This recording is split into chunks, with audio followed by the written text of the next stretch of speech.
बुधवार, विघ्नहर्ता का वार। अवंतिकापुरी की सीमा पर क्षिप्रा की सहायक नदी के किनारे, जहां नगर का वैभव समाप्त होता था और दरिद्रता का साम्राज्य आरंभ होता था, वहां माधव की टूटी झोपड़ी खड़ी थी। आज ये झोपड़ी केवल ईंट गारे का ढांचा नहीं थी, ये माधव के खंडित विश्वास का जीता जागता प्रतीक थी। बाहर आषाढ़ का आकाश किसी विदीर्ण हृदय की भांति अविरल अश्रुपात कर रहा था। वर्षा की बूंदें, जो खेतों के लिए अमृत थी, आज माधव के कानों में विष घोल रही थी। हर बूंद की टपटप उसे यमराज के दूतों के पदचाप सी प्रतीत होती थी। झोपड़ी के भीतर अंधेरा उस सीलन भरी वायु से भी अधिक घना था। एक कोने में, जहां छत का रिसाव सबसे कम था, माधव का इकलौता पुत्र 8 वर्षीय केशव एक फटी दरी पर अचेत पड़ा था। उसका छोटा सा शरीर ज्वर की अग्नि में तप रहा था और उसकी सांसें, वे इतनी उखड़ी उखड़ी और क्षीण थी कि माधव की पत्नी सुलोचना को हर पल अपना कान उसके नथुनों के पास ले जाना पड़ता था, यह सुनिश्चित करने के लिए कि प्राण पक्षी अभी उड़ा तो नहीं। माधव, जो स्वयं एक प्रतिष्ठित ब्राह्मण कुल में जन्मा था, जो वेदों का ज्ञाता था, जो नक्षत्रों की चाल पढ़ सकता था और यज्ञों का विधान जानता था, आज भूमि पर एक पराजित योद्धा की भांति बैठा था। उसकी पीठ दीवार से टिकी थी और उसकी शून्य दृष्टि झोपड़ी के दूसरे कोने में बने एक छोटे से पूजा स्थल पर टिकी थी। वहां एक लकड़ी के जीर्ण शीर्ण पट्टे पर भगवान गणेश की एक छोटी सी पीतल की मूर्ति विराजमान थी। यह मूर्ति खंडित थी। वर्षों पहले मंदिर से लाते समय बालक केशव के हाथ से छूटकर गिर पड़ी थी और इसका बायां दंत टूट गया था। माधव ने तब भी इसे शुभ माना था। आखिर एक दंत तो उनका नाम ही था, पर आज वो खंडित दंत उसे ईश्वर के अधूरे वादे की तरह चुभ रहा था। प्रभु, उसने कांपती आवाज में कहा, और उसकी आवाज वर्षा के शोर में लगभग खो गई। गजानन, गणपति, जीवन भर तेरी भक्ति की। हर बुधवार, चाहे घर में अन्न का दाना हो न हो, पर तुझे दूर्वा और मोदक का भोग पहले लगा। हर संकष्टी पर निराहार व्रत रखा। मैंने कभी तुझसे स्वर्ण नहीं मांगा प्रभु, मैल टारी नहीं मांगी। बस इतना मांगा था कि मेरे आंगन की ये फुलवारी, मेरा केशव, खिला रहे। क्या यही फल दिया? उसकी आवाज में प्रश्न नहीं था, अभियोग था। एक भक्त का अपने भगवान पर चलाया गया अभियोग। बाहर बिजली कड़की और उस क्षणिक प्रकाश में झोपड़ी की विदीर्णता और भी स्पष्ट हो उठी। दीवारों पर सीलन के काले धब्बे ऐसे लगते थे मानो नियति ने स्वयं उसकी किस्मत का काला लेखा जोखा पोत दिया हो। माधव का मन अतीत की गलियों में भटक गया। एक सप्ताह पूर्व यही बुधवार था। केशव आंगन में खेल रहा था और माधव उसे गणेश स्तोत्रम सिखा रहा था। प्रणम्य शिरसा देवं गौरी पुत्रम विनायकम। कितना प्रखर था उसका पुत्र, एक बार में ही श्लोक कंठस्थ कर लेता था। माधव ने स्वप्न देखा था कि केशव उससे भी बड़ा विद्वान बनेगा, अवंतिकापुरी का मुख्य आचार्य। और फिर वो शाम आई। खेलते खेलते केशव गिरा, उसे ज्वर चढ़ा। साधारण ज्वर, माधव ने सोचा। उसने जड़ी बूटियां दी, माथे पर ठंडी पट्टियां रखी, पर ज्वर उतरा नहीं। वो दानव की तरह उसके पुत्र के प्राणों को निगलने लगा। वो भागा नगर के सर्वश्रेष्ठ वैद्य धनवंतरी दास के पास। वैद्य ने नाड़ी देखी। उनका अनुभवी मस्तक चिंता की रेखाओं से घिर गया। उन्होंने कुछ महंगी भस्म और स्वर्ण पत्तियों वाली औषधियां लिखी। ये अंतिम प्रयास है माधव, उन्होंने कहा था। यदि इससे ज्वर नहीं उतरा तो प्रभु का स्मरण करना। प्रभु का स्मरण। माधव कड़वाहट से हंसा। उन औषधियों के लिए धन कहा था। सुलोचना ने अपने गले की ओर देखा। वहां अब कुछ नहीं था। माधव ने पहले ही अपने पोथी पत्रे, अपने पुरखों से मिले शाल, सब कुछ साहूकार के पास गिरवी रख दिया था। स्वामी, सुलोचना ने कांपते हाथों से अपने कान से एक छोटी सी स्वर्ण बाली उतारी। ये मेरी मां की अंतिम निशानी है। माधव का हृदय फट पड़ा। जिस पत्नी को वो कभी एक नया वस्त्र न दे सका, आज वो उसकी मां की अंतिम निशानी भी छीन रहा था। पर पुत्रमों के आगे सब धर्म, सब संकोच हार गए।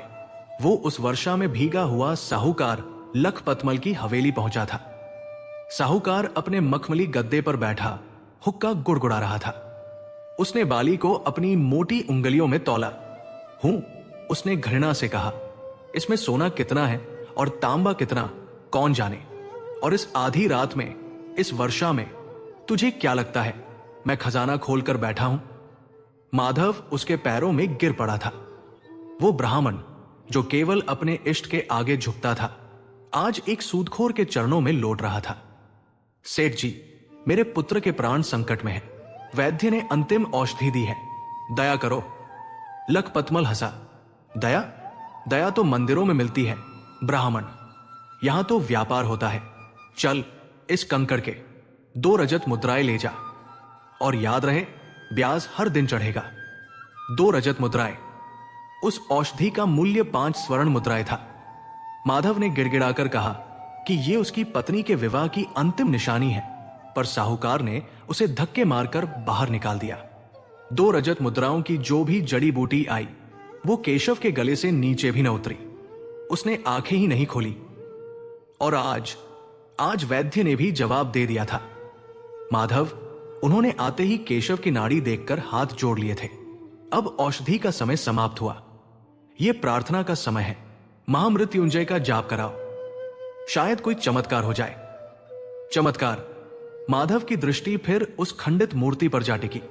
उसका धैर्य, उसकी आस्था, उसका संयम सब टूटकर बिखर रहा था। यह बुधवार था, यह गणेश का दिन था, और उसी के दिन उसी का भक्त उसी के द्वार पर लुट रहा था। क्या सुन रहे हो विघ्नेरता? माधव अब चीखा। उसका कंठ भर्रा गया था, पर क्रोध ने उसकी आवाज को बल दिया। या केवल धनवानों के 56 भोग में ही तुम्हारा ध्यान है? वो लखपतमल जो गरीबों का रक्त चूसता है, उसके भंडार भरे हैं। वो राजसेठ जो व्यभिचार करता है, उसके पुत्र स्वस्थ हैं। और मैंने क्या पाप किया? क्या दरिद्र होना पाप है, या तुम्हारा भक्त होना पाप है? सुलोचना, जो अब तक चुपचाप रो रही थी, सहम गई। स्वामी, ये आप क्या कह रहे हैं? ईश्वर पर आक्षेप मत करो, पाप लगेगा। पाप? माधव विक्षिप्त सा हंसा। और कितना पाप लगेगा? सुलोचना, क्या मेरे पुत्र की उखड़ती सांसों से बड़ा कोई पाप है? क्या तुम्हारी सूनी कलाई और सूने कानों से बड़ा कोई पाप है? यदि ये सब देखकर भी वो मौन है, वो पत्थर का देवता, तो मुझे ऐसे देवता पर विश्वास नहीं। उसने अपने कांपते हाथ जोड़े। इस बार प्रार्थना में विनय नहीं, चेतावनी थी। प्रभु, उसने अपनी आवाज को स्थिर करने का व्यर्थ प्रयास करते हुए कहा, आज बुधवार है, तुम्हारा दिन। मैं तुम्हारा भक्त माधव तुमसे आज भिक्षा नहीं, अपने पुत्र के प्राणों का अधिकार मांग रहा हूं। मैंने जीवन भर तेरी भक्ति की, हर बुधवार व्रत रखा। आज मैं तुम्हें उस हर व्रत का, उस हर मंत्र का, उस हर दूर्वा का वास्ता देता हूं। वो रुका, अपनी सांसों को नियंत्रित किया। बाहर वर्षा और तेज हो गई थी, मानो प्रकृति भी उसकी इस घोषणा से कांप उठी हो। यदि आज सूर्यास्त तक, उसने स्पष्ट शब्दों में कहा, यदि आज दिन ढलने तक मेरे पुत्र केशव के शरीर में चेतना नहीं लौटी, यदि उसने आंखें खोलकर मुझे पिताजी नहीं पुकारा, तो ये खंडित मूर्ति और मेरा ये खंडित विश्वास। उसने झोपड़ी के द्वार की ओर देखा, जहां से नदी का प्रवाह दिखाई दे रहा था। दोनों इस नदी में विसर्जित हो जाएंगे। सुलोचना के मुंह से एक दबी हुई चीख निकल गई। नहीं स्वामी, अनर्थ हो जाएगा, ये अधर्म है। धर्म? माधव की आंखों से बहते आंसू अब वर्षा की बूंदों से अधिक खारे थे। जब एक पिता अपने पुत्र के प्राण नहीं बचा सकता, जब एक पति अपनी पत्नी के आभूषण नहीं बचा सकता, जब एक ब्राह्मण अपनी विद्या से 2 समय का भोजन नहीं जुटा सकता, तो धर्म कहाँ है सुलोचना? धर्म उन पोथियों में है जिन्हें दीमक खा रही है, या धर्म उस साहूकार की तिजोरी में है जो मेरे ही धन से भरी है? नहीं, आज धर्म और अधर्म का निर्णय होकर रहेगा। वो मूर्ति के सामने घुटनों के बल बैठ गया, पर झुका नहीं। उसकी रीढ़ सीधी थी, दृष्टि मूर्ति की आंखों में गड़ी थी। आज या तो तुम सिद्ध करोगे कि भक्ति में शक्ति है, या मैं सिद्ध कर दूंगा कि यह सब केवल मन का भ्रम है। आज या तो मेरा पुत्र बचेगा या मेरा भगवान। आज दोनों में से एक का विसर्जन निश्चित है। निर्णय अब तुम्हारे हाथ में है गणपति। उसने अपनी बात कह दी थी, एक ऐसा वचन जिससे देवलोक भी कांप उठा होगा। झोपड़ी में अब मृत्यु सा सन्नाटा पसर गया। केवल 3 ध्वनियां शेष थी। बाहर मूसलाधार वर्षा का शोर, जो माधव की चुनौती का उपहास करता प्रतीत होता था। एक कोने में सुलोचना की दबी हुई सिसकिया, जो अपने पति के अधर्म और पुत्र की मृत्यु दोनों के भय से रो रही थी। और तीसरी, सबसे भयावह ध्वनि, केशव की सांसों की, वो धीमी पड़ रही थी, बहुत धीमी। माधव की पत्नी, जो एक कोने में बैठी थी, अपनी साड़ी के पल्लू से आंखें पोंछ रही थी। उसे माधव के इन कटु वचनों से अधिक अपने पुत्र की उखड़ती सांसों की चिंता थी। वो उठी, अपने दुर्बल हाथों से केशव के ठंडे पड़ते पैरों को सहलाने लगी। माधव वहीं गणेश जी की मूर्ति के सम्मुख एक पाषाण प्रतिमा की भांति स्थिर, शून्य और अंधकार में डूबा बैठा रहा। सूर्यास्त में अभी कुछ ही प्रहर शेष थे और अवंतिकापुरी की उस दरिद्र झोपड़ी में एक भक्त का विश्वास, समय और मृत्यु के विरुद्ध अपना अंतिम युद्ध लड़ रहा था। माधव के अंतिम शब्द झोपड़ी की सीलन भरी हवा में वज्र की भांति गूंजकर वहीं ठहर गए। दोनों में से एक का विसर्जन निश्चित है। इसके उपरांत एक ऐसा सन्नाटा छाया जो वर्षा के घोर कोलाहल से भी अधिक भयावह था। यह वो सन्नाटा था जो किसी महाविनाश के पूर्व आता है, जो किसी प्रलयंकारी निर्णय के पश्चात ठहर जाता है। सुलोचना की सिसकिया भी उसके कंठ में ही घुट कर रह गई। उसे अपने पति की आंखों में भक्ति नहीं, एक विक्षिप्त हठ दिखा, एक ऐसा पागलपन जो या तो सर्वनाश कर देगा या क्या, दूसरा विकल्प सोचने का साहस भी उसमें नहीं था। केशव की उखड़ती सांसें उस निस्तब्धता को और भी गहरा रही थी, मानो समय स्वयं अपनी गति धीमी कर रहा हो, यह देखने के लिए कि एक भक्त का अहंकार जीतेगा या एक पिता का भाग्य हारेगा। माधव अभी भी उस खंडित मूर्ति को घूर रहा था। उसकी छाती धौंकनी की तरह चल रही थी। उसका रोम रोम अपनी ही प्रतिज्ञा के भार से कांप रहा था। उसने चुनौती दे दी थी नियति को, ईश्वर को, और अब वो उस चुनौती का परिणाम भुगतने के लिए विवश था। तभी वो हुआ, झोपड़ी का जीर्ण शीर्ण द्वार, जिसे माधव ने टूटी लकड़ी के फट्टे से अटकाया था, एक कान फाड़ देने वाले कड़कड़ाहट के साथ चरमराया। फट्टा टूटकर 2 टुकड़े हो गया। वर्षा का एक विकराल झोंका केवल वायु नहीं, मानो एक दैवीय शक्ति का प्रवेश हुआ हो, झोपड़ी के भीतर घुस आया। इस झोंके में वो अंधकार था जो बाहर की वर्षा से भी काला था। झोपड़ी के एकमात्र दिए की लौ, जो सुलोचना के विश्वास की भांति टिमटिमा रही थी, एक पल के लिए भभकी और फिर बुझ गई। पूर्ण अंधकार। सुलोचना की एक दबी हुई चीख निकली, स्वामी, पर माधव की दृष्टि द्वार पर टिकी थी। अंधकार में उसे एक परछाई दिखाई दी। नहीं, परछाई नहीं, परछाई तो प्रकाश में बनती है। यह तो स्वयं अंधकार का एक सघन पुंज था जिसने मनुष्य का आकार ले लिया हो। वो परछाई झोपड़ी के द्वार पर अविचल खड़ी थी। वर्षा की सहस्रों बूंदें उस पर गिर रही थी, पर वो भीग नहीं रही थी। वायु के झोंके उससे टकराकर अपना मार्ग बदल रहे थे। फिर उस अंधकार पुंज में 2 बिंदु चमके, 2 आंखें। वे आंखें किसी मनुष्य की नहीं थी। वे जलते हुए अंगारों की भांति थी, जिनमें न दया थी न क्रोध। उनमें केवल एक शाश्वत साक्षी भाव था। वे लाल अंगारे झोपड़ी के अंधकार को चीर रहे थे और उनका प्रकाश सीधा माधव के चेहरे पर पड़ रहा था। माधव जड़ हो गया। उसका सारा क्रोध, सारा आवेश, सारा दुख, सब कुछ उस एक दृष्टि के नीचे जम गया। वो परछाई एक पग भीतर आई। अब वो स्पष्ट थी। वो एक वृद्ध था, इतना वृद्ध कि उसकी आयु का अनुमान लगाना असंभव था। उसका शरीर किसी सूखे वृक्ष के तने की भांति जर्जरित था। त्वचा पर झुर्रियां नहीं, बल्कि समय की खाइयां खुदी हुई थी। उसके बाल, जो अब श्वेत या भूरे नहीं, बल्कि मिट्टी के रंग के थे, किसी तपस्वी की जटाओं की भांति उलझे हुए थे। उसने राजसी वस्त्र नहीं, मात्र एक फटा हुआ मृग चर्म लपेटा हुआ था। उसके नंगे पांव झोपड़ी की कीचड़ भरी भूमि पर पड़े, पर उनमें कीचड़ का एक दाग भी नहीं लगा। प्रतिज्ञा, वृद्ध गर्जा, उसकी आवाज झोपड़ी की दीवारों से नहीं, अपितु माधव के मस्तिष्क के भीतर से आई। वो ध्वनि मेघों की गड़गड़ाहट से अधिक गंभीर थी और उसमें एक ऐसी सत्ता थी जिसने माधव को भूमि पर और अधिक सिकोड़ दिया। गणेश की भक्ति का यह कैसा प्रतिफल! माधव! वृद्ध ने अपनी अंगारों सी जलती आंखें उस खंडित मूर्ति की ओर घुमाई और फिर वापस माधव पर गड़ा दी। दुख में धैर्य खो देना यह भक्ति नहीं, व्यापार है। वृद्ध की आवाज में तिरस्कार था। तूने सोचा तूने अपने व्रत गिनवाकर, अपनी दूर्वा का मूल्य बताकर विघ्नहर्ता से सौदा कर लेगा? तूने अपनी आस्था को साहूकार के बही खाते की भांति प्रस्तुत कर दिया। इतना दिया, इतना मिलना चाहिए। मूर्ख! भक्ति कोई लेन देन नहीं है, यह समर्पण है। और आज तूने अपने समर्पण को नहीं, अपने अहंकार को तौला है। माधव का शरीर भय से कांप रहा था। वो ब्राह्मण जो स्वयं शास्त्रार्थ में निपुण था, आज निरुत्तर था। यह कोई साधारण भिक्षुक या तपस्वी नहीं था। यह कोई ऐसी शक्ति थी जो उसके आवरण को नहीं, उसकी आत्मा को देख रही थी। आप! माधव ने अपनी कांपती आवाज को ढूंढने का प्रयास किया। आप कौन हैं?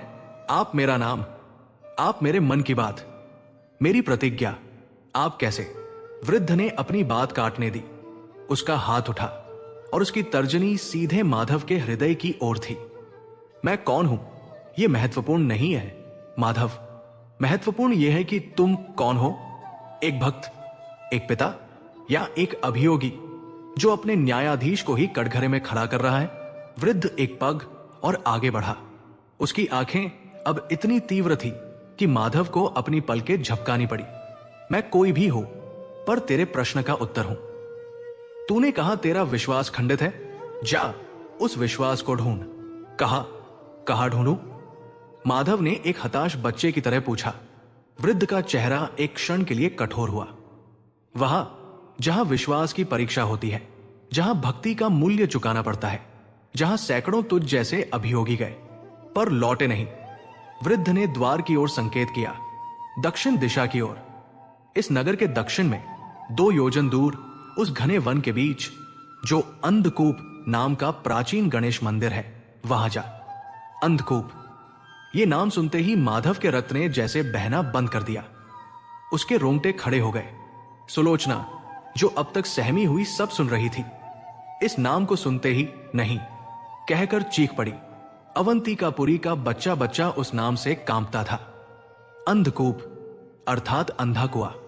वो कोई मंदिर नहीं था, वो एक अभिशाप था। किंवदंतियां थी कि सदियों पहले जब अवंतिकापुरी पर एक आसुरी राजा का राज था, तब उसने नगर के मुख्य गणेश मंदिर को अपवित्र कर दिया था। क्रोधित होकर भगवान गणेश ने स्वयं उस स्थान को ऐसा श्राप दिया कि वहां सूर्य का प्रकाश भी पहुंचने से डरता था।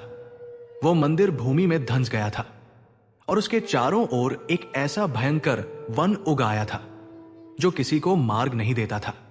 कहते थे उस मंदिर के गर्भगृह में आज भी एक कुआं है जो पाताल तक जाता है।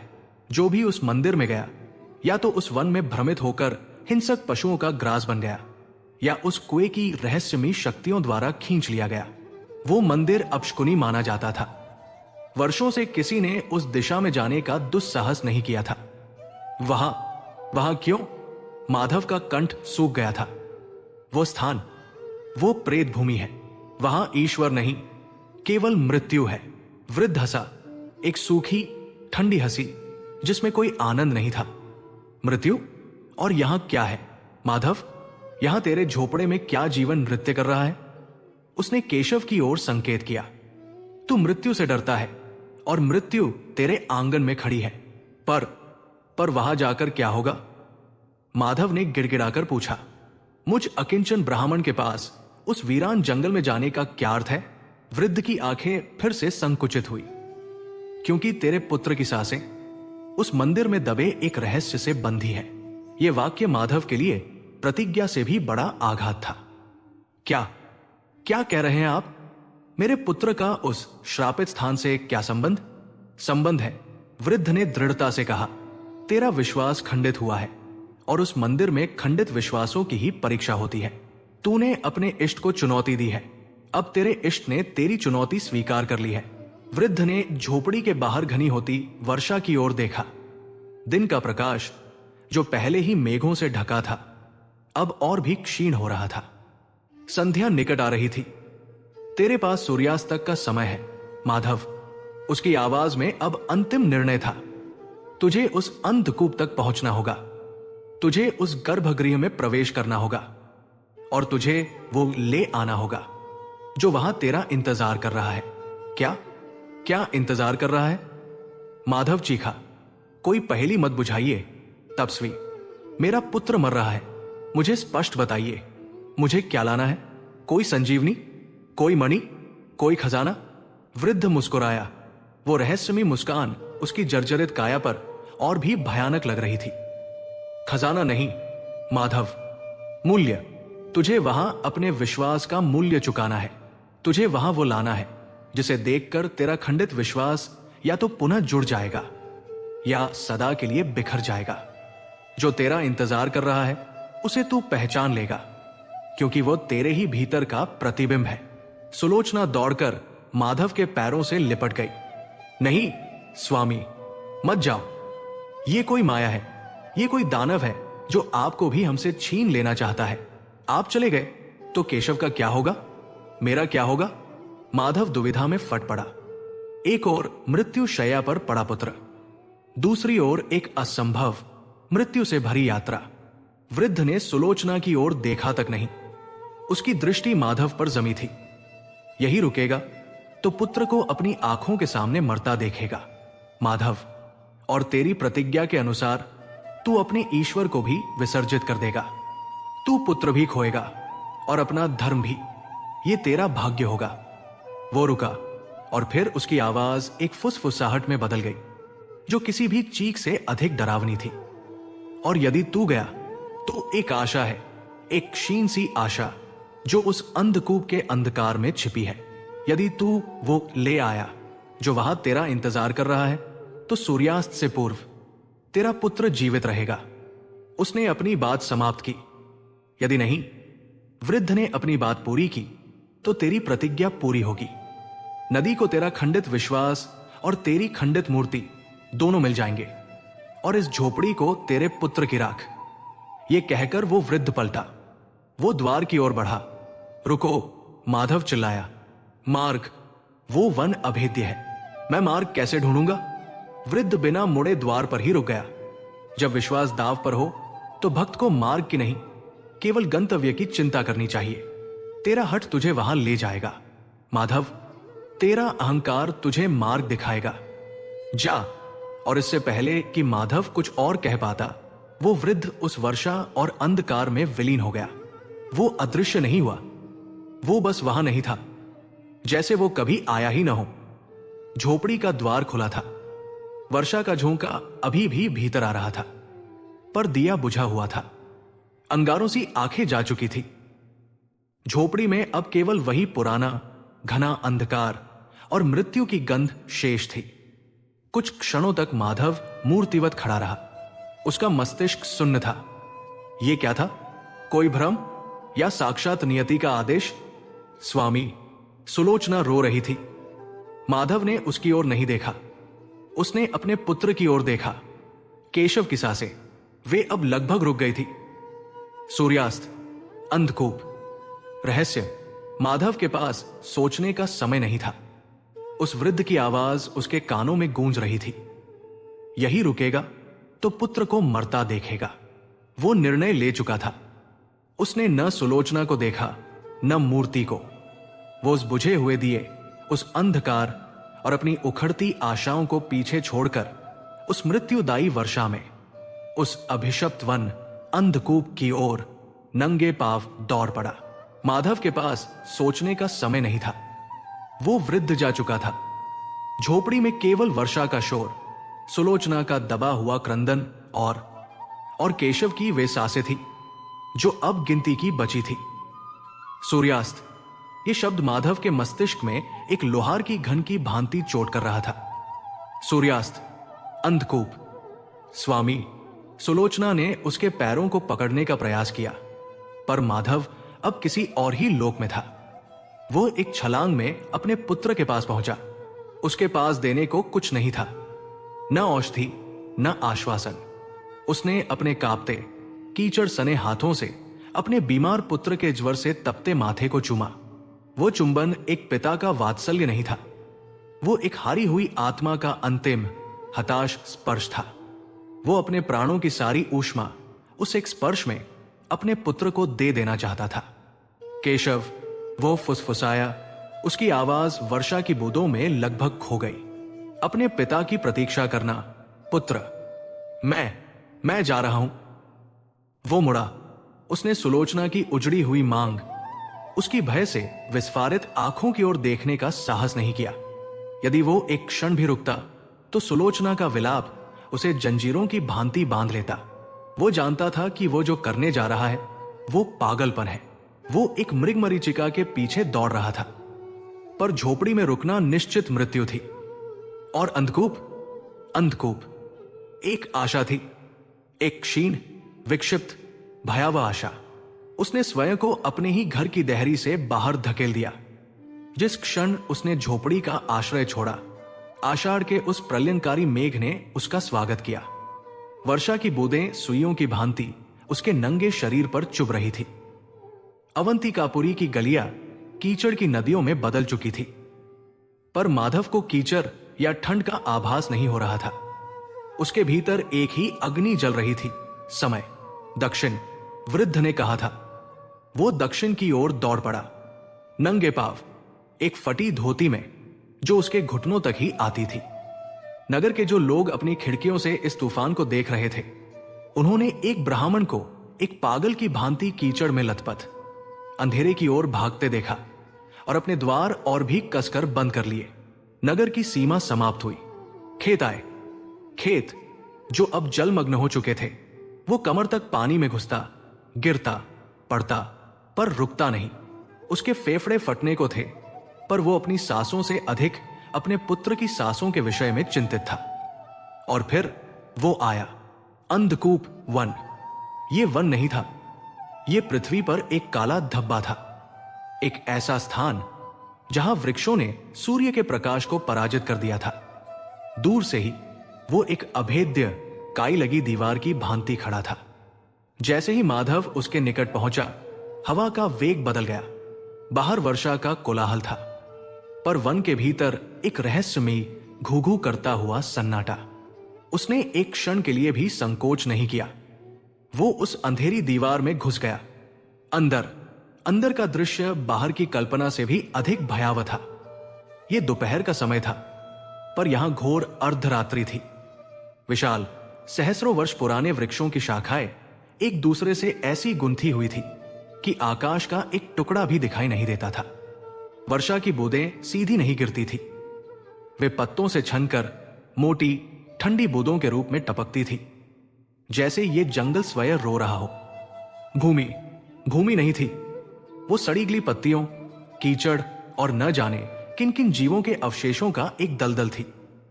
हर पग एक संघर्ष था। उसका पैर घुटनों तक धंस जाता और उसे बाहर निकालने के लिए उसे अपनी पूरी शक्ति लगानी पड़ती। कांटों से उसके वस्त्र तार तार हो गए। ये कोई साधारण कांटे नहीं थे, ये वे जंगली लताएं थी जो लोहे के अंकुशों की भांति तेज थी। वे उसके मार्ग में नहीं थी, वे उसे ढूंढ रही थी। जैसे ही वो आगे बढ़ता, वे लताएं सर्पों की भांति उसकी भुजाओं से, उसकी टांगों से लिपट जाती। उसकी धोती कुछ ही पलों में चिथड़ों में बदल गई। उसके शरीर पर सैकड़ों खरोंचे पड़ गई और उन खरोंचों से बहता रक्त ठंडी वर्षा के जल में मिलकर बहने लगा। पैरों से रक्त बहने लगा। नीचे कीचड़ में नुकीले पत्थर थे, टूटी हुई शाखाएं थी और शायद वे हड्डियां थी जो उससे पहले आए अभागों की थी। उसके तलवे कट गए। हर पग एक यातना थी। वो अपने ही रक्त और कीचड़ के मिश्रण पर चल रहा था, पर शारीरिक पीड़ा उस मानसिक आतंक से बहुत कम थी जो उस वन ने उस पर छोड़ दिया था। ये वन जीवित था। उसे अपनी रीढ़ पर किसी की दृष्टि का आभास होता था। उसे लगता था कोई अदृश्य शक्ति उसे हर पग पर देख रही है, उसका उपहास कर रही है। वृक्षों की छाल पर ऐसी आकृतियां उभरी हुई थी जो पीड़ित चेहरों सी लगती थी। उसे आवाजें सुनाई दी। पहले यह केवल हवा की सरसराहट थी, फिर यह एक फुसफुसाहट बनी। माधव, किसी ने उसे पुकारा। एक ऐसी आवाज जो उस वृद्ध की आवाज से मिलती थी। लौट जा मूर्ख। वो नहीं रुका, वह और तेज भागा। तभी उसे अपने पुत्र की आवाज सुनाई दी। पिताजी। माधव ठिठक गया। यह स्पष्ट था, यह केशव की ही आवाज थी जो पीड़ा से कराह रहा था।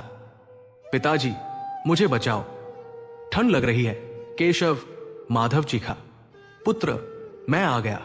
वो आवाज की दिशा में भागा, लताओं को चीरता हुआ, दलदल में गिरता हुआ। कहा हो पुत्र?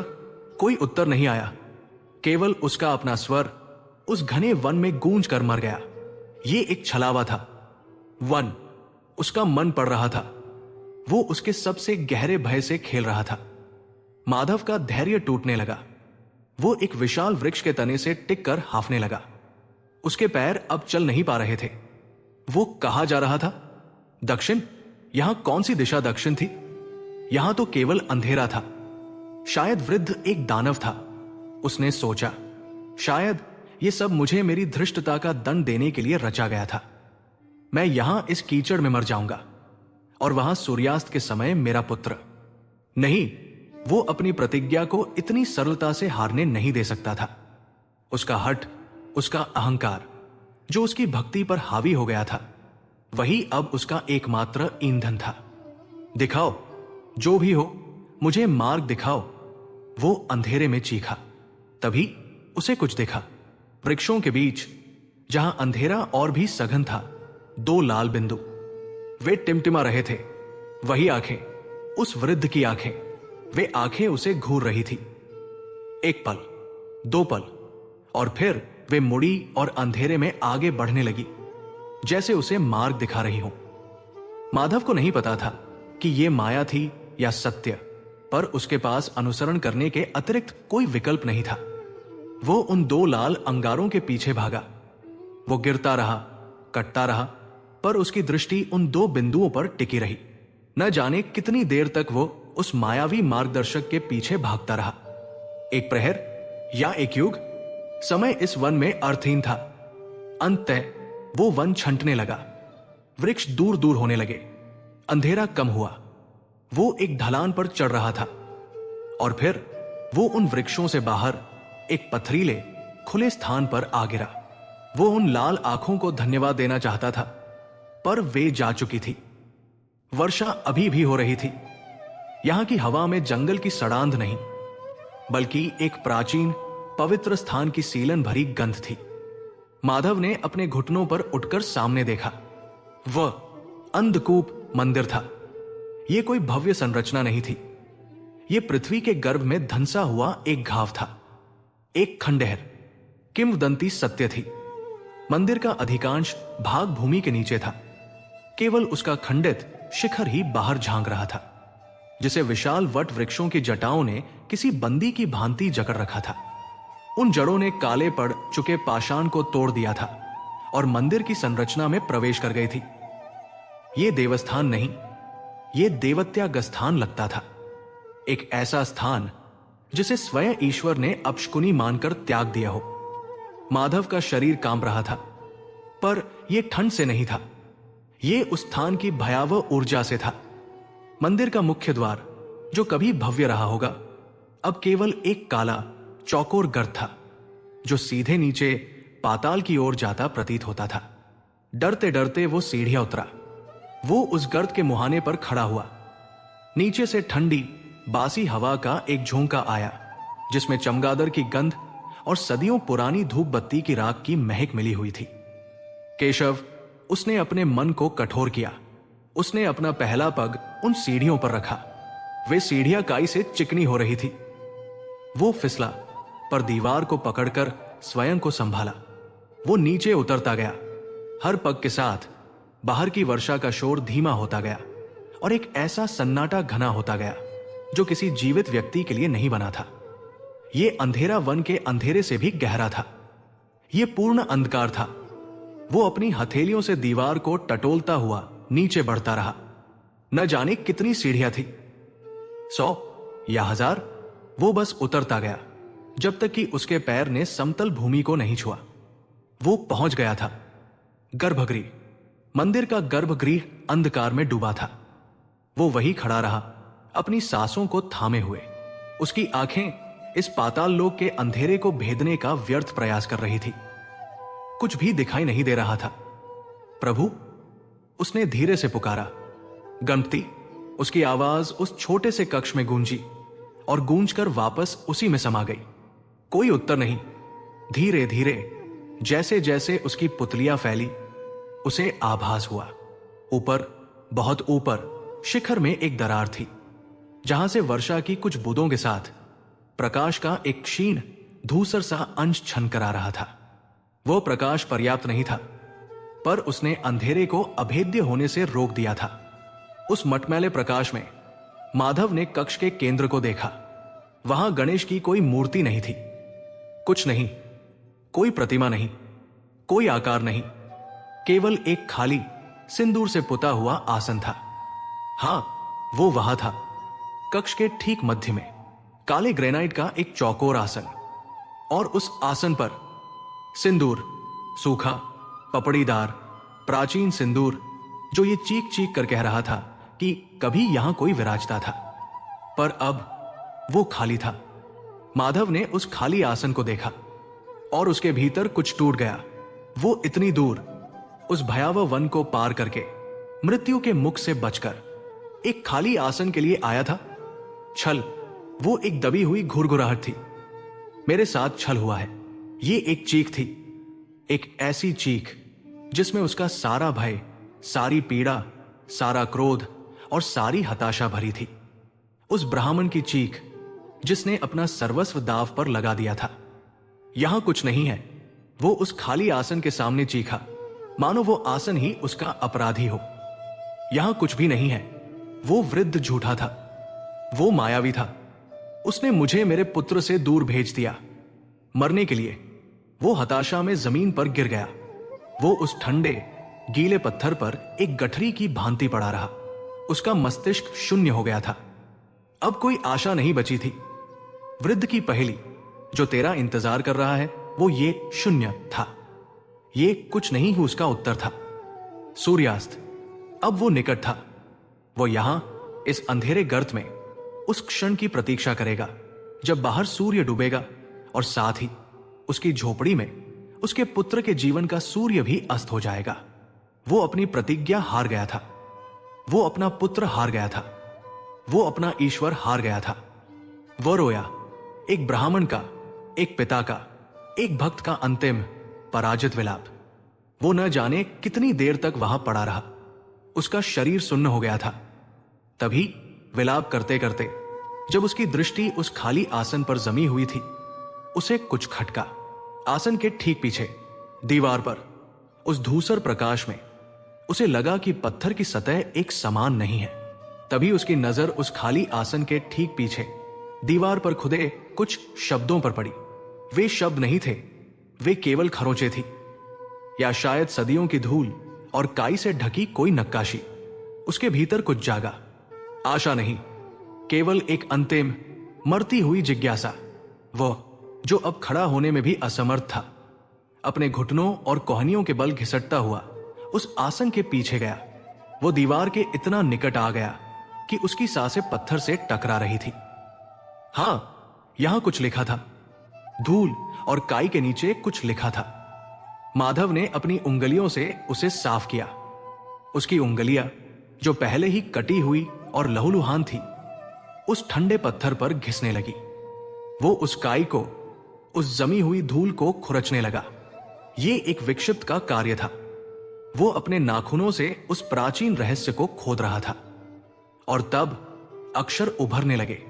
ये देवनागरी नहीं थी, ये कोई प्राचीन लिपि थी, पर माधव, जो वेदों का ज्ञाता था, उसे पढ़ सकता था। उसने अपनी आंखों को उस धुंधले प्रकाश में सिकोड़ा। वहां लिखा था, जो यहां है वो कहीं नहीं। माधव कांप उठा। ये क्या पहेली थी? उसने आगे पढ़ा, जो कहीं नहीं वो यही है। माधव का मस्तिष्क चकरा गया। ये उसे और भी भ्रमित कर रहा था। ये उसे पागल करने का कोई और षड्यंत्र था। वो यहां क्या ढूंढ रहा था और ये पत्थर उसे क्या बता रहा था? उसने अपनी उंगलियों से अंतिम पंक्ति को साफ किया। यह पंक्ति बाकी दो से अधिक गहरी खुदी हुई थी। मैं केवल बुद्धि से दिखता हूं, मैं केवल बुद्धि से दिखता हूं। ये शब्द नहीं थे, ये उस प्राचीन मृत पाषाण से निकला एक जीवित मंत्र था। ये कोई पहेली नहीं थी, ये एक आघात था। बुद्धि। माधव के मस्तिष्क में यह शब्द गूंजा, बुद्धि का प्रहार। वो माधव जो स्वयं को वेदों का ज्ञाता, शास्त्रों का पंडित समझता था, जो अपनी विद्वत्ता पर, हां, वो अब स्वीकार कर सकता था, जो अपनी विद्वत्ता पर अहंकार करता था, उसे आज इस अंधकार भरे गर्त में यह बताया जा रहा था कि वह जिसे ढूंढ रहा है वो शक्ति से नहीं, धन से नहीं, विलाप से नहीं, केवल बुद्धि से दिखता है। उसका पहला विचार उपहास का था। बुद्धि। वो उस खाली आसन पर चीखना चाहता था, मेरी बुद्धि ने मुझे क्या दिया? दरिद्रता, मेरे पुत्र की मृत्युशया। मेरी बुद्धि मुझे उस साहूकार के तर्कों के सामने विजय न दिला सकी। मेरी बुद्धि मेरे पुत्र के ज्वर का निदान न कर सकी, और तुम मुझसे बुद्धि की बात करते हो। वो हंसा, एक विक्षिप्त सूखी हंसी जो उस गर्भगृह की दीवारों से टकराकर एक भयावह प्रतिध्वनि में बदल गई। पर वो प्रतिध्वनि अभी शांत भी न हुई थी कि उसके मस्तिष्क के किसी गहरे सोए हुए कोने में एक और विचार कौन था? भगवान गणेश। वो लगभग फुसफुसाया, श्री गणेश, वे तो बुद्धि के दाता रहे, वे सिद्धि बुद्धिपति है। ये एक प्रहार था उसके अहंकार पर, उसकी अज्ञानता पर। वो गणेश को विघ्नहर्ता समझकर पूछता रहा। वो उनसे केवल अपने संकटों का निवारण, विघ्नहरण मांगता रहा, पर वो ये भूल गया कि गणेश का वास्तविक स्वरूप बुद्धि है, विवेक है। वो वृद्ध, वो भयावह वन, ये श्रापित मंदिर, ये कोई मायाजाल नहीं था। ये उसकी परीक्षा थी। ये उसके बल की या उसके धैर्य की परीक्षा नहीं थी, ये उसकी बुद्धि की परीक्षा थी। उसे यहां कुछ ढूंढने नहीं, कुछ समझने भेजा गया था। उसका कांपता हुआ शरीर स्थिर होने लगा। रक्त बहना बंद नहीं हुआ था, पर अब उसे पीड़ा का अनुभव नहीं हो रहा था। उसका सारा ध्यान, उसकी सारी चेतना उन 3 पंक्तियों पर केंद्रित हो गई। वो अब एक हताश पिता नहीं था, वो एक शिष्य था जो अपने गुरु के सबसे कठिन सूत्र को सुलझाने बैठा था। उसने पहली पंक्ति को फिर से पढ़ा, जो यहां है वो कहीं नहीं। यहां क्या है? उसने स्वयं से पूछा। वो उस सिंदूर पुते खाली आसन को घूरता रहा। यहां शून्य है, यहां कुछ नहीं है, यहां एक अभाव है, एक खाली स्थान। ठीक है, जो यहां है, अर्थात ये शून्य, वो कहीं नहीं। सत्य है, उसके ब्राह्मण मन ने तर्क किया। संसार में कौन शून्य की पूजा करता है? लोग स्वर्ण मंडित मूर्तियों की पूजा करते हैं, लोग भव्य मंदिरों में जाते हैं, वे आकार को पूजते हैं, वे समृद्धि को पूजते हैं। कौन अवंतिकापुरी के बाहर इस श्रापित वन में एक खाली सिंदूर पुते आसन की पूजा करेगा? कोई नहीं। तो जो यहां है, ये शून्य, वो कहीं नहीं, संसार में। ये पंक्ति स्पष्ट हो गई, ये एक तथ्य था। अब दूसरी पंक्ति, जो कहीं नहीं, वो यही है, ये अधिक गहन थी। जो कहीं नहीं, ऐसा क्या है जो कहीं नहीं है? माधव ने आंखें बंद कर ली। वो अपनी झोपड़ी, अपने पुत्र, अपनी दरिद्रता सब भूल गया। वो केवल उस सूत्र पर ध्यान केंद्रित कर रहा था। जो कहीं नहीं है वो ईश्वर है। उसका हृदय धड़क उठा। हां, ईश्वर, परब्रह्म, वो निराकार, वो निर्गुण, वो अद्वैत, वो कण कण में है। पर यदि कोई पूछे कि वो कहां है, तो उसका कोई एक स्थान नहीं है। वो किसी मूर्ति में बंधा नहीं है, किसी मंदिर में सीमित नहीं है। वो कहीं नहीं है, क्योंकि वो सर्वत्र है। जो कहीं नहीं, अर्थात वो निराकार ब्रह्मा, वो यही है, अर्थात इस शून्य आसन पर। माधव की आंखें विस्मय से खुल गई। ये मंदिर श्रापित नहीं था। ये मंदिर, ये तो वेदांत का उच्चतम शिखर था। ये उस अद्वैत की उपासना का केंद्र था। ये उस गणेश को समर्पित था जो मूर्ति में नहीं, बुद्धि में बसते हैं। ये मंदिर ये सिखाने के लिए बनाया गया था कि जब तुम्हारी आंखों के सामने कुछ नहीं हो, तब भी वहां सब कुछ है। ये शून्य नहीं था, ये पूर्ण था। ये खाली आसन, ये अंधकूप, ये वास्तव में पूर्ण घट था। और वो माधव एक मूर्ख की भांति यहां आकर एक भौतिक मूर्ति ढूंढ रहा था, एक चमत्कार की आशा कर रहा था। वो उस वृद्ध के शब्दों को याद करने लगा, तुझे वो ले आना होगा जो वहां तेरा इंतजार कर रहा है। उसका इंतजार कुछ नहीं कर रहा था, शून्य उसका इंतजार कर रहा था। और ये शून्य केवल उस आसन पर नहीं था। वो सोचने लगा, उसका जीवन, साहूकार ने उसका सब कुछ ले लिया। उसके पात्र खाली थे, उसकी झोपड़ी खाली थी, उसके हाथ खाली थे, उसके पास शून्य ही बचा था। उसका पुत्र, उसका जीवन क्षीण हो रहा था, उसका शरीर चेतना को त्याग रहा था। वो शून्य की ओर बढ़ रहा था। उसकी आस्था, उसने आज सुबह ही प्रतिज्ञा ली थी, या तो मेरा पुत्र या मेरा विश्वास। यदि पुत्र नहीं तो वो अपनी खंडित मूर्ति को विसर्जित कर देगा। वो अपने हृदय में ईश्वर के लिए एक शून्य का निर्माण करने को तत्पर था। चारों ओर शून्य था, भीतर शून्य था, और यहां मंदिर में भी शून्य था। वृद्ध ने उसे यहां किसी संजीवनी के लिए नहीं भेजा था। उसने माधव को यहां भेजा था ताकि वो अपने जीवन के शून्य का उस परम शून्य से साक्षात्कार कर सके। मैं केवल बुद्धि से दिखता हूं। हां, अब वो समझा, बुद्धि का अर्थ ज्ञान का अहंकार नहीं था। बुद्धि का अर्थ था यह समझ पाना कि जब सब कुछ छिन जाए, जब तुम्हारे पास केवल शून्य बचे, तब भी ईश्वर वहीं उस शून्य में ही विराजमान है। माधव उस खाली आसन को देखता रहा। अब वो उसे खाली नहीं बल्कि उस निराकार गजानन की उपस्थिति से भरा हुआ लग रहा था, जो स्थूल आंखों से नहीं केवल ज्ञान चक्षु से दिखते थे।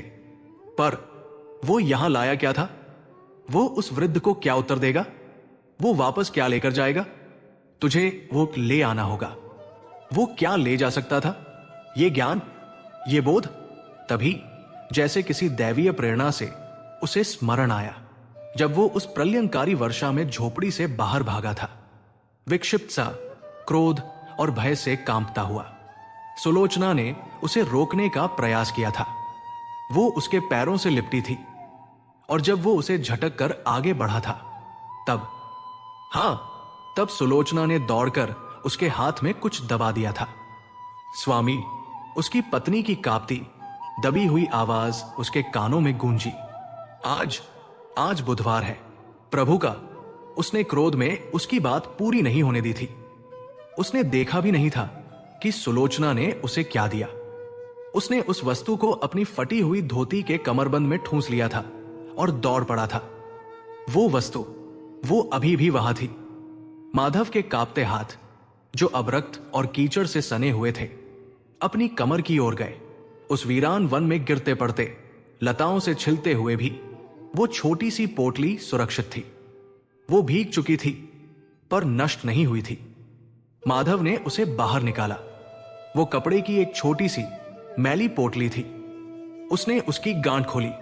उसके लहूलुहान, सुन्न पड़ चुके हाथों के लिए ये एक कठिन कार्य था, पर उसने अपनी सारी बची खुची शक्ति लगा दी। पोटली खुली और उसके भीतर माधव की आंखें भर आई।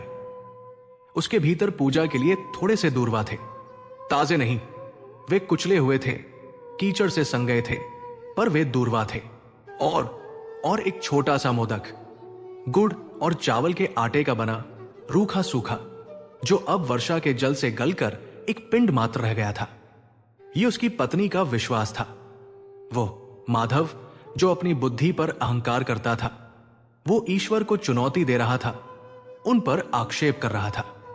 और उसकी पत्नी सुलोचना, जो शायद वेद शास्त्र न जानती हो, वो उस घोर निराशा में भी, जब उसका पुत्र मर रहा था और पति विक्षिप्त हो गया था, वो अपना धर्म नहीं भूली थी।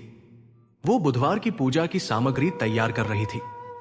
ये माधव की विद्वत्ता नहीं थी, ये सुलोचना की श्रद्धा थी, जो इस पोटली के रूप में उस तक पहुंची थी। वृद्ध की आवाज उसके मस्तिष्क में गूंजी, ये भक्ति नहीं, व्यापार है। माधव को अपने आप पर घृणा हो आई। उसका जीवन भर का व्रत, उसकी पूजा, सब व्यापार ही तो था। मैं तुम्हें दूरवा दूंगा, तुम मेरे संकट हरो। मैं व्रत रखूंगा, तुम मेरे पुत्र को जीवन दो, यह सौदा था। और आज उसके पास क्या था? एक खाली मंदिर, एक शून्य आसन, और भेंट चढ़ाने के लिए कुछ कुचले हुए दूरवा और एक गला हुआ मोदक। ये शून्य को भेंट थी। मैं केवल बुद्धि से दिखता हूं। माधव को लगा जैसे किसी ने उसके कान में कहा हो। हां, वो समझ गया। वो निराकार गजानन, वो बुद्धि के स्वामी उससे स्वर्ण कलश नहीं मांग रहे थे। वे उससे 56 भोग नहीं मांग रहे थे। वे उससे उसका अहंकार मांग रहे थे। वे उससे ये स्वीकारोक्ति मांग रहे थे कि माधव के पास कुछ नहीं है, और यही उसकी भेंट थी। वो उस खाली आसन के पास गया और घुटनों पर बैठ गया। वो अब कांप नहीं रहा था। उसका शरीर अभी भी पीड़ा में था, पर उसकी आत्मा, वो शांत हो रही थी। उसने उस खाली सिंदूर पुते आसन को देखा। उसने गर्भगृह की छत से टपकती वर्षा की स्वच्छ बूंदों से अपने हाथ धोए। उसने उस कीचड़ सने दूरवा को धोया। उसने वे दूरवा की पत्तियां एक एक करके उस शून्य पर, उस खाली आसन पर अर्पित कर दी। फिर उसने उस गले हुए मोदक के पिंड को अपने दोनों हाथों में उठाया। प्रभु, उसने कहा, और उसकी आवाज अब चीख नहीं थी। वो एक गहरी स्थिर स्वीकृति थी। गजानन, बुद्धि के स्वामी, मैं अज्ञानी, मैं अहंकारी, जीवन भर तुम्हें मूर्तियों में ढूंढता रहा। मैं तुम्हें मंदिरों के वैभव में खोजता रहा, और तुमने मुझे यहां इस शून्य में अपना साक्षात्कार कराया। उसने वो मोदक उस आसन के मध्य में रख दिया।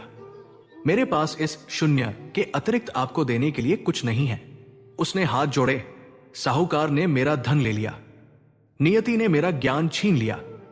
मेरा पुत्र भी जा रहा है। मेरा अहंकार, वो भी आज इस वन ने चूर चूर कर दिया। मैं माधव आज स्वयं शून्य हूं।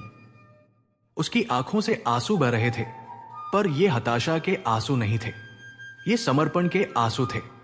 यदि आप हैं, उसने उस खाली स्थान को देखते हुए कहा, तो इसी शून्य में है। यदि आप कहीं नहीं हैं, तो आप यहीं हैं। मैं आज आपसे अपने पुत्र के प्राणों का व्यापार करने नहीं आया हूं। मैं आज आपकी परीक्षा लेने नहीं आया हूं। मैं केवल अपनी ये शून्यता आपको अर्पित करने आया हूं। मेरा ये कुछ नहीं स्वीकार करो। प्रभु, मेरा ये सब कुछ स्वीकार करो। ये कहकर माधव ने अपना मस्तक, अपनी बुद्धि का केंद्र उस ठंडे पाषाण से बने खाली आसन के चरणों में रख दिया। बाहर वन में वर्षा धीमी होने लगी थी, और गर्भगृह की उस दरार से आती प्रकाश की किरण, जो अब तक धूसर थी, धीरे धीरे संध्या के सिंदूरी रंग में बदलने लगी थी। सूर्यास्त निकट था, पर माधव को अब कोई भय नहीं था। वो उस शून्य में लीन था।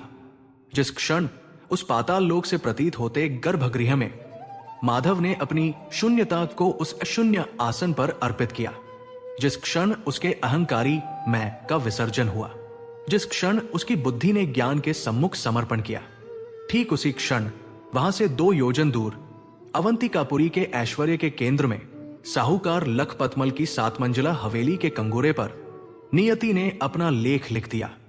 वर्षा, वो वर्षा जो माधव के लिए पीड़ा का स्रोत थी, वो लखपतमल के लिए उपहास का विषय थी। वो अपनी सबसे ऊपरी मंजिल के झरोखे में मखमली गद्दों पर बैठा था।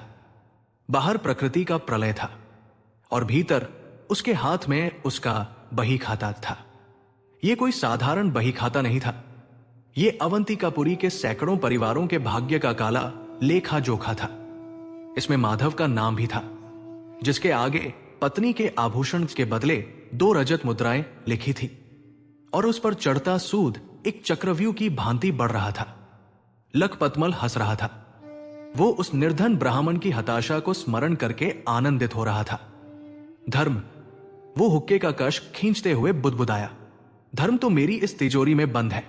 ये मूर्ख ब्राह्मण बुद्धि की बात करते हैं, और मेरी बुद्धि देखो, सारा नगर मेरा ऋणी है। उसने गर्व से अपने बही खाते के पन्ने पलटे। तभी वो हुआ, आकाश जो अब तक केवल जल बरसा रहा था सहसा फट पड़ा। एक ऐसी विकराल, कान फाड़ देने वाली गड़गड़ाहट हुई जिसने अवंतिकापुरी के हर नागरिक को भय से कपा दिया। ये केवल मेघों का गर्जन नहीं था, ये न्याय का शंखनाद था। और उस गर्जन के साथ आकाश से एक विद्युत लता नहीं, अपितु साक्षात इंद्र का वज्र टूट पड़ा। वो बिजली साधारण नहीं थी, वो लक्ष्य भेद कर आई थी। उसने हवेली के स्वर्ण कलश को नहीं, उसके गुंबद को नहीं, उसने सीधे उस झरोखे को भेदा जहां लखपतमल अपने धर्म को, अपने बही खाते को सहला रहा था। एक क्षण के लिए साहूकार का कक्ष सूर्य से भी अधिक प्रकाशित हो उठा।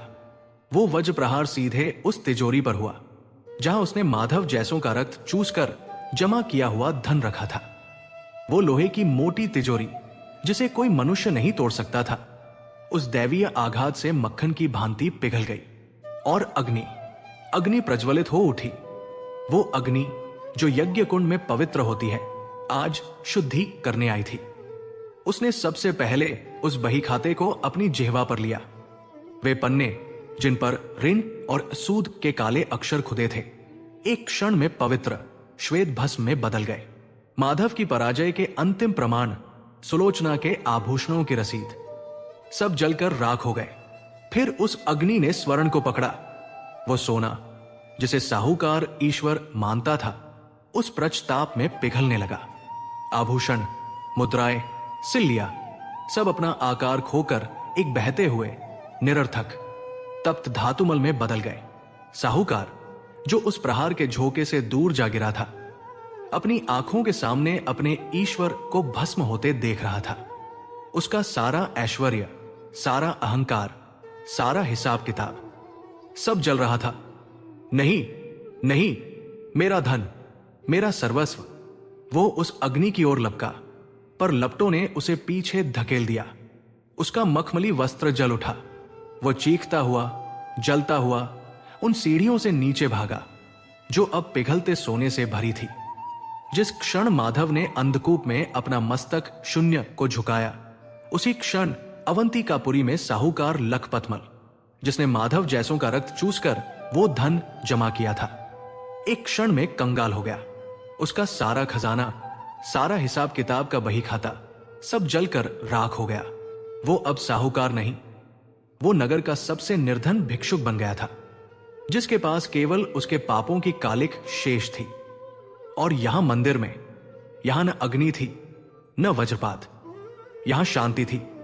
जैसे ही माधव ने वो गला हुआ मोदक और कुचला हुआ दूर्वा उस खाली आसन पर अर्पित किया और अपना मस्तक झुकाया गर्भगृह की छत में स्थित उस दरार से जहां से अब तक केवल धूसर प्रकाश आ रहा था, सहसा सूर्य की एक किरण सीधी उस स्थान पर पड़ी। वर्षा थम गई थी, बाहर तूफान शांत हो चुका था, संध्या हो रही थी, पर यह सूर्यास्त का भयभीत करने वाला सिंदूरी रंग नहीं था। ये एक निर्मल स्वर्णिम प्रकाश था। वो किरण किसी दैवीय खड्ग की भांति उस घने अंधकार को चीरती हुई आई और ठीक उस खाली आसन पर केंद्रित हो गई जहां माधव का शून्य अर्पित था। प्रकाश इतना तीव्र था कि माधव को अपनी आंखें मीचनी पड़ी, और जब उसने अपनी आंखें खोली, उसे देखा वो जो कोई नहीं देख सकता था। वहां कोई मूर्ति नहीं थी, वहां पाषाण या स्वर्ण नहीं था, पर एक आकृति थी।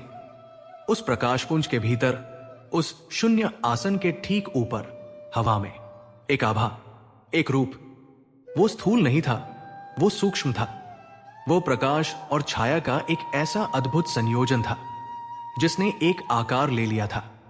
माधव को एक विशाल उदर दिखा जो ब्रह्मांड के समस्त ज्ञान को समेटे हुए था। उसे एक दंत दिखा जो अद्वैत का प्रतीक था। उसे एक सूंड दिखी जो विवेक का प्रतीक थी। यह गजानन का विग्रह नहीं था, यह गजानन का तत्व था। यह एक विश्वास था, यह वो ज्ञान था जो पोथियों में नहीं मिलता। यह वो बोध था जो माधव जीवन भर ढूंढता रहा और आज अपनी शून्यता के मूल्य पर प्राप्त किया था। जो यहां है वो कहीं नहीं, जो कहीं नहीं वो यही है। माधव उस आकृति को नहीं, उस सत्य को देख रहा था। वो समझ गया, ईश्वर कुछ मांगता ही नहीं। ईश्वर केवल उस क्षण की प्रतीक्षा करता है जब भक्त अपना सब कुछ, अपना अहंकार, अपना क्रोध, अपना व्यापार त्याग कर, कुछ नहीं, अपना शुद्ध समर्पित हृदय लेकर उपस्थित हो। उसके शरीर का सारा दर्द, उसके पैरों के घाव, उसके शरीर की खरोंचें सब विलीन हो गए। उसे अपने भीतर असीम शांति का अनुभव हुआ। उसके मस्तिष्क में अब कोई प्रश्न नहीं था, कोई प्रतिज्ञा नहीं थी, कोई भय नहीं था। उसे ज्ञान हो गया था। वो उस निराकार के सम्मुख साष्टांग लेटा रहा, न जाने कितनी देर, एक युग या एक पल। फिर वो उठा। उसकी चाल में अब ब्राह्मण का अहंकार नहीं, एक ज्ञानी की स्थिरता थी। उसने उस शून्य आसन को अंतिम प्रणाम किया। वो मुड़ा और वो भागा। वो सीढ़ियां जो उतरते समय पाताल का मार्ग लगती थी, अब स्वर्ग की सोपान सी लगी। वो उस गर्भगृह के अंधकार से बाहर प्रकाश में आया। वो वन, अंधकूप वन, जो आते समय मृत्यु का जाल था, अब एक शांत तपोवन लग रहा था। सूर्यास्त का प्रकाश वृक्षों से छनकर आ रहा था। वही वृक्ष जो उसे प्रेताकृतियों से लगते थे, अब किसी शांत तपस्वी की भांति खड़े प्रतीत होते थे। वही लताएं जिन्होंने उसे कांटों से बींध दिया था, अब उसके मार्ग से स्वयं हटती जा रही थी। वो नहीं जानता था कि उसका पुत्र ठीक हुआ या नहीं। वो नहीं जानता था कि वो अपनी झोपड़ी में वापस जाकर क्या देखेगा। पर उसे अब मृत्यु का भय नहीं था। उसे अब नियति से कोई शिकायत नहीं थी। यदि केशव नहीं भी बचा तो माधव जानता था कि ये ईश्वर का अदंड नहीं, न्याय है, और उसे उस शून्य को भी स्वीकार करना होगा। वो ज्ञान पा चुका था और अब वो किसी भी परिणाम के लिए तैयार था। अपनी पूरी शक्ति से भागा, पर यह हताशा की दौड़ नहीं थी, ये स्वीकृति की दौड़ थी। वो नगर की सीमा में पहुंचा। वो अपनी गली में मुड़ा। वो अपनी झोपड़ी के टूटे हुए द्वार पर पहुंचा। वो एक क्षण के लिए रुका। उसने गहरी सांस ली। उसने अपनी आंखों को बंद किया और उस शून्य आसन का ध्यान किया। जो भी तुम्हारी इच्छा हो प्रभु। उसने द्वार को धकेला। भीतर अंधकार नहीं था। सुलोचना ने वो बुझा हुआ दिया फिर से जला लिया था, और वो सुलोचना उस कोने में भय से रो नहीं रही थी।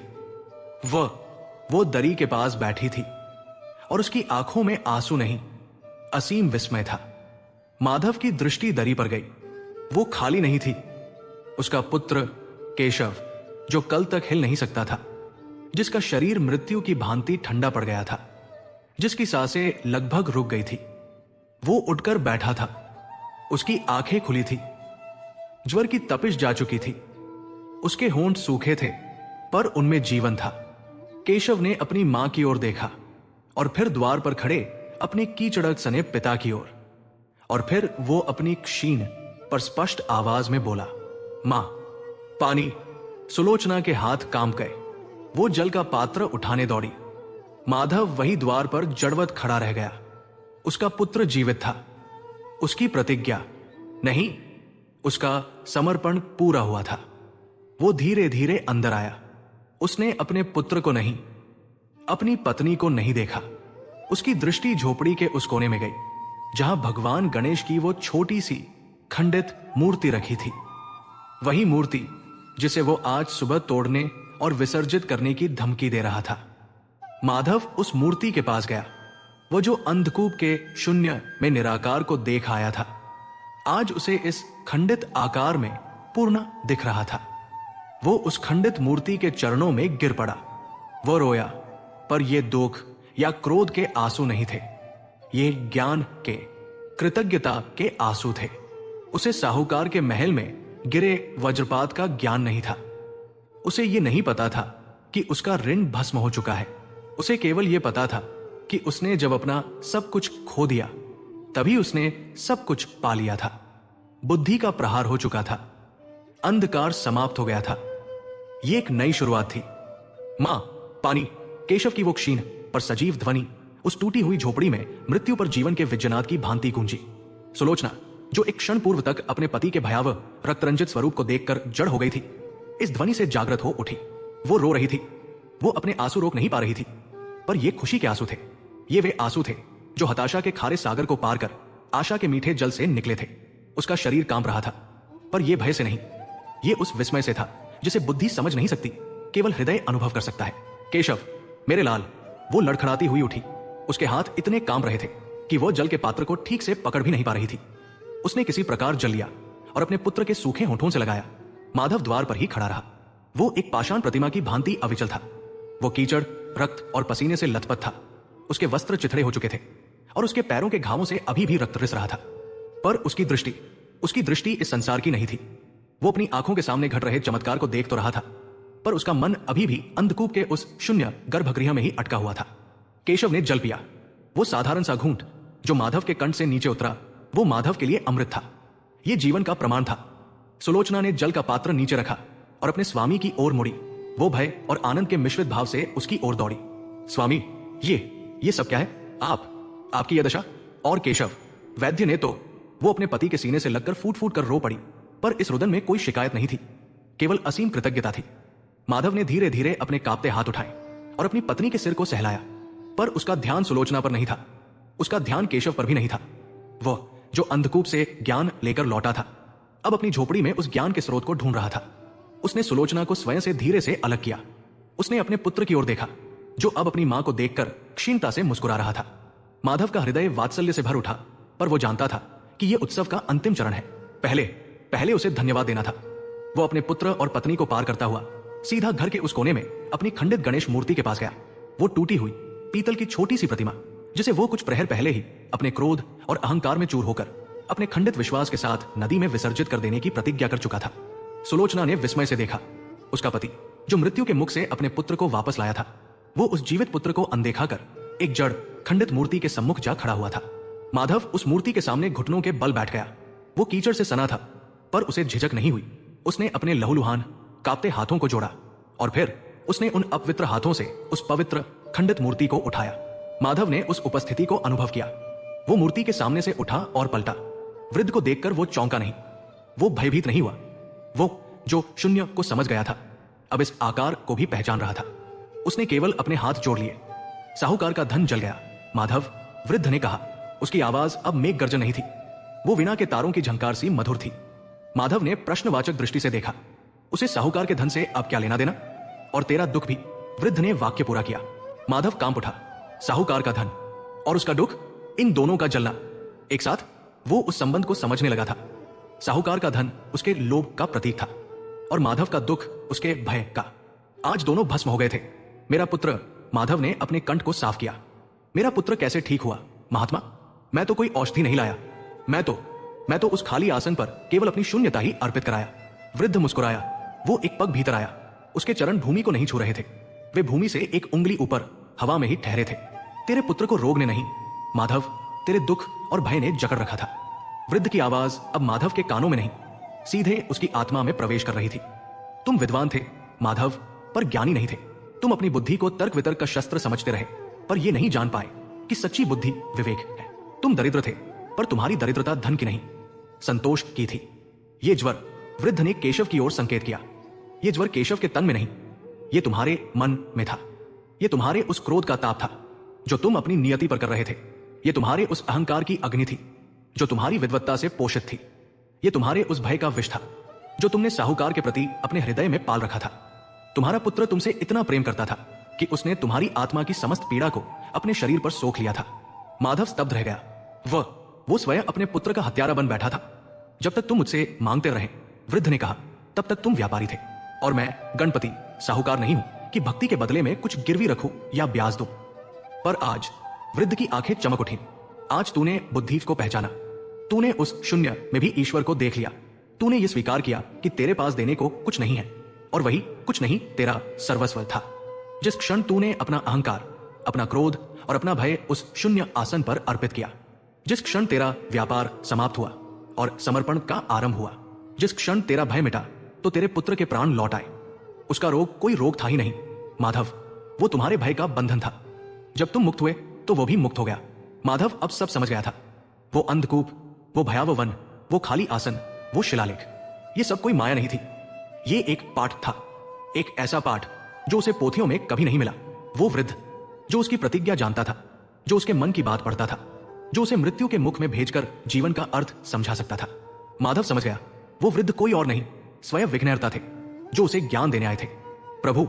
माधव के मुंह से केवल यही एक शब्द निकला। वो एक चीख नहीं थी, वो एक गहरी पुकार थी। वो उनके चरणों में गिर गया। वो उस मृग चरण पर, उन चरणों पर गिर गया जो वास्तव में वहां थे ही नहीं। वो उस तत्व के आगे नतमस्तक था जिसने उसे आज मनुष्य से ज्ञानी बना दिया था। उठो माधव! जैसे ही माधव ने उन चरणों को छूने का प्रयास किया, एक असीम प्रकाशपुंज उस झोपड़ी में फैल गया। वृद्ध का जर्जरित शरीर उस प्रकाश में विलीन होने लगा। सुलोचना और केशव ने भय और विस्मय से अपनी आंखें मूंद ली। भगवान गणेश अपने वास्तविक स्वरूप में आए। वो वृद्ध काया, वो मृग चर्म, वे जटाएं, सब उस प्रकाश में घुल गए और उनके स्थान पर, उसी द्वार पर एक चतुर्भुज सौम्य आकृति खड़ी थी। उनका विशाल उदर जो समस्त ब्रह्मांडों को समेटे था, उनके हाथ जिनमें पाश, अंकुश और मोदक थे, उनका एक दंत जो अद्वैत का प्रतीक था, उनका मस्तक जो बुद्धि का केंद्र था। उस झोपड़ी में न धूप की गंध थी, न सीलन की। वहां केवल एक दिव्य सुगंध, कपूर और दूर्वा की मिश्रित सुगंध फैल गई थी। प्रकाश इतना तीव्र था पर दाहक नहीं था। वो शीतल था, चंद्रमा की चांदनी से भी शीतल। प्रभु! माधव जो उनके चरणों में गिरा था, वहीं से उन्हें देख रहा था। भगवान गणेश मुस्कुराए। उनकी वो दिव्य मुस्कान उस खंडित मूर्ति की मुस्कान से भिन्न नहीं थी। माधव! गणपति की दिव्य वाणी गूंजी और उस ध्वनि में सहस्त्रों शंखों का नाद था। जीवन में दुख धन के अभाव से नहीं, ज्ञान के अभाव से आता है। तुम जीवन भर धन के पीछे भागे माधव, कभी अपनी दक्षिणा के रूप में, कभी साहूकार से ऋण के रूप में। तुम ये भूल गए कि वास्तविक धन बाहर नहीं, भीतर होता है। तुम बुद्धिमान थे पर ज्ञानी नहीं थे। तुम्हारी बुद्धि तुम्हें बताती थी कि तुम दरिद्र हो, कि तुम्हारा पुत्र मर रहा है, कि तुम्हारा ईश्वर बहरा है, पर तुम्हारा ज्ञान वो सुख था। आज उस अंधकूप में जब मैंने तुम्हारी बुद्धि पर प्रहार किया, तब तुम्हारा ज्ञान जागा है। तूने आज सबसे बड़ा धन ज्ञान पाया है। ये ज्ञान कि संतोष ही सबसे बड़ा धन है। ये ज्ञान कि ईश्वर आकार में नहीं, विश्वास में है। ये ज्ञान कि शून्य का अर्थ अभाव नहीं, पूर्णता है। गणेश ने अपना वरदहस्त माधव की ओर उठाया। जा माधव, अब तुझे किसी साहूकार या वैद्य की आवश्यकता नहीं पड़ेगी। साहूकार? माधव ने विस्मय से पूछा। हां माधव, क्योंकि अब तुम धन के दास नहीं, ज्ञान के स्वामी हो। तुम अब उतना ही लोगे जितनी आवश्यकता है, और उतना दोगे जितना तुम्हारा धर्म है। जब लोभी नहीं तो ऋण कैसा, और जब ऋण ही नहीं तो साहूकार कैसा, और वैद्य? प्रभु, जब तुम्हारे मन में भय, क्रोध और असंतोष का ज्वर ही नहीं होगा, तो तुम्हारे तन में रोग कैसे ठहरेगा? तुम्हारा विश्वास ही तुम्हारी औषधि है। माधव, तेरा ज्ञान ही तेरा वैद्य है। जा, अब तुझे किसी साहूकार या वैद्य की आवश्यकता नहीं पड़ेगी। तेरा विश्वास ही तेरी सबसे बड़ी संपत्ति है। पर वो विश्वास नहीं जो व्यापार करता है, अपितु वो विश्वास जो समर्पण करता है। माधव, सुलोचना और केशव तीनों उस दिव्य स्वरूप के आगे नतमस्तक थे। भगवान गणेश मुस्कुराए। वो प्रकाशपुंज धीरे धीरे सिमटने लगा। वो दिव्य आकृति धूमिल होने लगी।